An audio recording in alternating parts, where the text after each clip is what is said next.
Hey everyone, happy Saturday. I am so excited to be doing this video for you, which is reflecting on my first quarter at UCLA / revealing my grades. What I'm going to do is I'm going to show you my actual schedule for the quarter because I never really addressed that outright when I was doing vlogs and stuff like that for privacy reasons.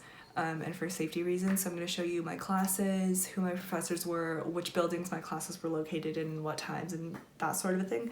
Then I'm going to talk about how I felt about each of those classes and kind of the gist and the assignments that we had in those classes. And then lastly, I'm going to show you the individual grades that I got for each of those assignments and then my GPA. So to go through the schedule for this quarter, so I'm going to show on the screen my class planner. So this is the schedule of my classes for fall 2018 quarter. So you can see that I have 3 classes, and on Mondays and Wednesdays I had lectures, which are exactly what they sound like, the professor lectures to the whole class. Then on Thursday I had discussion, and that is the smaller sections that you have with the TA, and your classes are actually much smaller and you kind of just go over the homework and anything in class that you were unclear on. So I'll go through them one by one. On Mondays and Wednesdays I had LING 20, which was Introduction to Linguistic Analysis from 8 a.m., yes, 8 a.m. on a Monday, until 9:50 a.m. And that class was in Bunch Hall, which is pretty much one of the farthest buildings from the Hill. Then I had pretty much like a 2-hour gap, which was so annoying. Honestly, I hated this schedule so much because there was so much time in between classes, but I kind of didn't really have a choice because these are the classes that I needed to take, and these were the only times that they were available. So after my 2-hour gap, I had my ASL 4 class, and that was in Rolf, which is pretty close to Bunch. After that class, another 2-hour gap, and then I had LING 11, which was Applied Linguistics, Perspectives from Applied Linguistics, I think. And that was also in Rolf, so same building. And then that class was from 4 p.m. to 5:20. And then on Thursday, which was discussion day, it was nice because I started class at 10 a.m.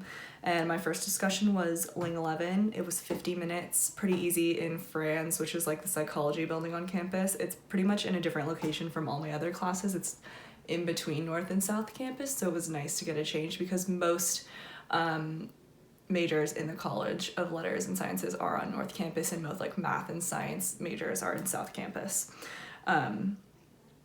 And then after LING 11 discussion, I had a 10-minute break, and during that 10-minute break, I had to walk from Franz to Haynes, and Haynes is right next to Royce Hall. And sometimes I would be late to class, even though it's not that far. Like, there are just a lot of people trying to get around campus at that time, so it was kind of inconvenient. But then I had my LING 20 discussion, which was really important that I went to and I could never skip because LING 20 was a really hard class and I had to work really hard for that class. And then on my schedule, you can see that I have an ASL 4 discussion, but we actually never had that discussion. He just set aside that time so that we would have time to meet with him individually one-on-one twice throughout the semester to work on our term project with him. And usually during this time I would work on my LING 20 homework because my TA's office hours were from like 2 to 4. So I would work on LING homework from 11:50 when the discussion ended until 2 o'clock, and then at 2 o'clock I would go to the linguistics department and go to her office hours and go over the homework with her. So now that I've gone through the schedule with you guys, I want to go through each one of my classes and kind of talk to you about what the classes were like. So I'll start with the first one on the schedule, which is LING 20, and this was, like I said earlier, Introduction to Linguistic Analysis.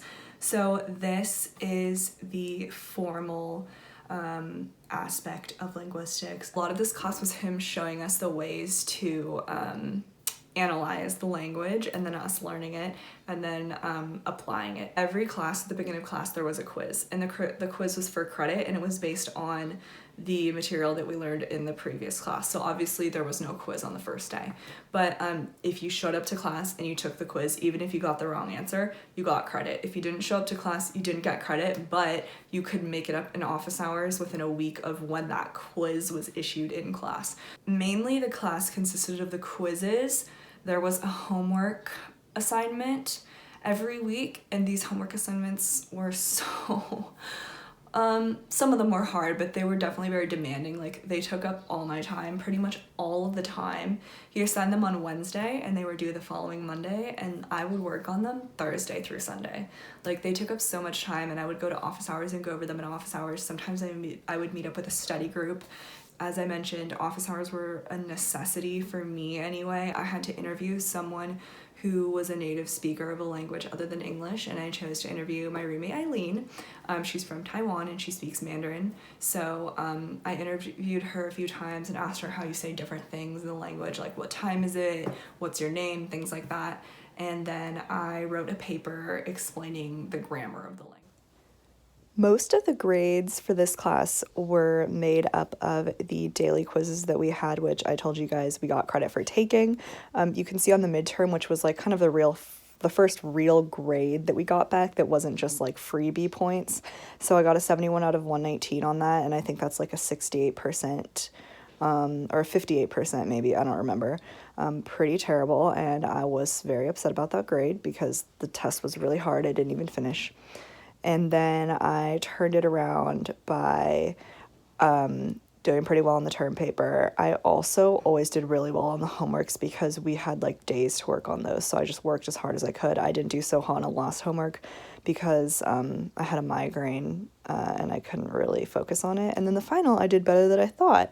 And I ended up getting a B+ in that class, which I was so ecstatic about because I only needed a B- to pass, and it was extremely difficult. So the fact that I got even higher than a passing grade was the most rewarding feeling. Moving on to my ASL 4 class. So as you guys know, I've been taking ASL in community college for 1 year, and when I transferred to UC, I was like, I'm just going to continue taking it because I needed to complete my foreign language requirement, which was 2 years of a foreign language. So I started in ASL 4 at UCLA, and oh my god, guys, this class was such a struggle for me, and I honestly did not expect it. Like, I walked into class on the first day and I could like not understand anything that anyone was signing. Like, the teacher was way more advanced than me, the students were way more advanced than me, and on top of that, everyone knew each other because this is the only ASL professor at UCLA, so everyone had been taking this class together since they started taking ASL. So I felt like I was at a severe disadvantage. I felt like I wasn't going to be able to pass this class, which to me was like ridiculous because in community college, I was probably not the best signer, but probably one of the top 3 signers in my ASL classes. So for me, going from like the top to literally the worst, like absolutely I'm the worst signer in my class still.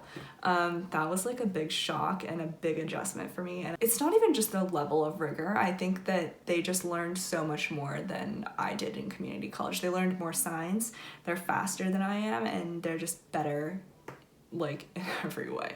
But anyway, so this class was really hard. I decided to take it for pass, no pass because I knew there was no way that I could even like get a good grade, and I didn't want it to affect my GPA negatively. So I took it for pass, no pass. These were my grades for my ASL 4 class, and as you can see, it was kind of a wild ride. These grades aren't really in chronological order or anything, but I think the first thing we did was the Unit 13 quizzes. So these were actually tests. I don't know why he called them quizzes, but as you can see, I didn't do too hot on the first or second one. Ironically, for Unit 15, that was the test that I studied the hardest for, and I got the worst grade. So immediately following that, we had the midterm, which I also did very poorly on. And I was really discouraged by my grades in this class. That's why I didn't think I would pass it, but I managed to turn it around and make up for lost points by doing really well in the video journals and the interviews, which were pretty much just like a video conversation that we recorded with another classmate at the end of every test. And I ended up passing, so couldn't be happier. My final class was Perspectives from Applied Linguistics, and this class was really interesting.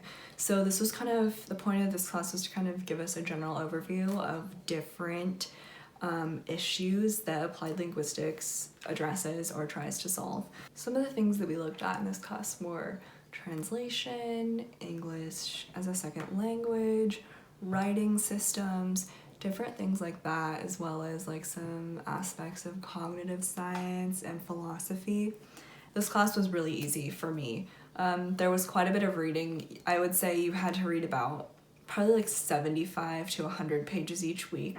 It was manageable. You just had to make sure that you set aside the time to do it. And then based on that reading, there were 2 things that you had to do. You had to do a discussion post called a 3-2-1 post, and then you had to do a weekly assignment. So this was a question or a series of questions that the professor would actually pose to us, and they were kind of meant to get you thinking about what you discussed in class. And they were pretty easy. I think he wanted those to be like 500 words max, and then the discussion posts were like 250 words max, so not too hard. So here are my grades for this class this quarter. You can see the 3-2-1 post, aka the discussion post that I did, and the weekly assignments. And then in addition to those assignments, which I just discussed, we did have 2 papers. So the linguistic identity paper, and then the bigger language analysis paper, which was worth like 40% of my grade. You can see that I did pretty well on those.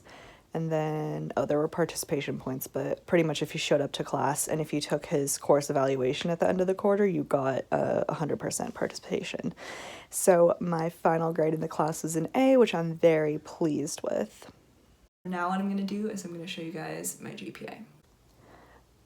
I want to apologize to you guys for having this awkward block in the middle of the screen, but my student ID number is on the unofficial transcript. Like, no matter where I scroll, it keeps scrolling down with the transcript, so I have to block that information out. But at the bottom of the screen, you can see fall quarter 2018. You can see major applied linguistics. You can see the classes that I took, so intermediate ASL, which is ASL 4, language and action, which is the applied linguistics class, and then intro to linguistic analysis. Over here on the right side of the screen, you can see that each class was worth 5 units, totaling 15 units that I took in the fall quarter, my first quarter, and I got 0 grade points or whatever for ASL 4 because I took it for pass, no pass, so I simply got a pass in that class, which is indicated by the P.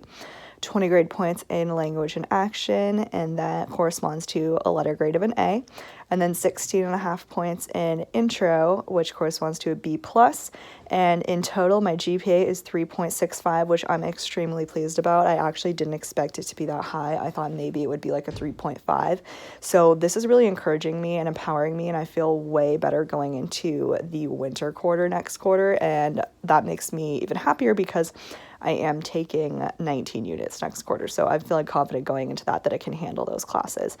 That concludes this video. I hope you guys have enjoyed this insight into what it is like to be a transfer student at UCLA coming from a community college, and I will see you guys next Saturday at 3 p.m. Bye!